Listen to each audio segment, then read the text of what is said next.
প্রিয় শ্রোতা ভাই ও বোনেরা, সালামুন আলাইকুম। কুরআন আমাদেরকে মেসেজ দিচ্ছেন, উদউ ইলা সাবিলি রব্বিকা, তুমি আহ্বান করো, ইলা সাবিলি রব্বিকা, তোমার রবের পথের দিকে। তোমার রবের পথের দিকে তুমি মানুষকে আহ্বান করো। বিল হিকমাতি ওয়াল মাউইজাতিল হাসানা।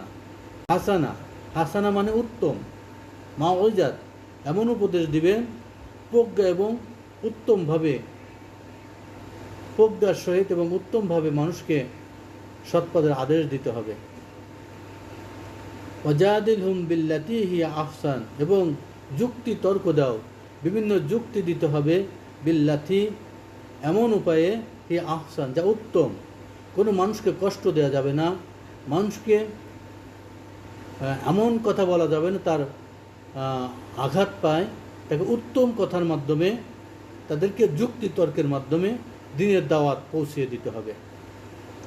ইন্না রব্বাকা, নিশ্চয় তোমার রব, হুয়া আলামু, তিনি ভালো করে জানেন, বিমাং দল্লা, কে পথভ্রষ্ট হয়েছে, আং সাবিলিহি, তার পথ থেকে কে পথভ্রষ্ট হয়েছে, ওয়া হুয়া আলামু বিল মুহতাদিন, এবং তিনি ভালো করে জানেন কে তার পথে, সৎপথে চলছে। অতএব আমাদের কাজ হচ্ছে মানুষের কাছে মেসেজটা পৌঁছিয়ে দেয়া।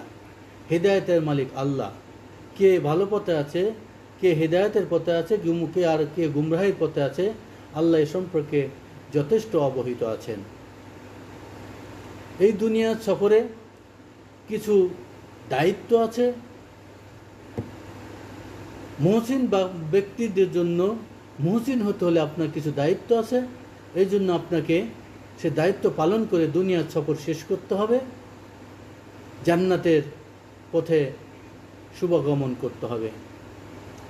তাই প্রিয় শ্রোতা ভাই বোনেরা, আমি সকলের প্রতি উদাত্ত আহ্বান করছি, আসুন কোরআন পড়ুন, কোরআন বুঝুন, কোরআন মেনে চলুন, এবং কোরআনের মেসেজ সমগ্র জাতির কাছে পৌঁছিয়ে দিন।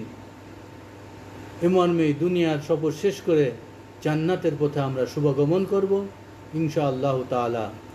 এই উদাত্ত আহ্বান রেখে আমি শেষ করছি। সালামুন আলাইকুম।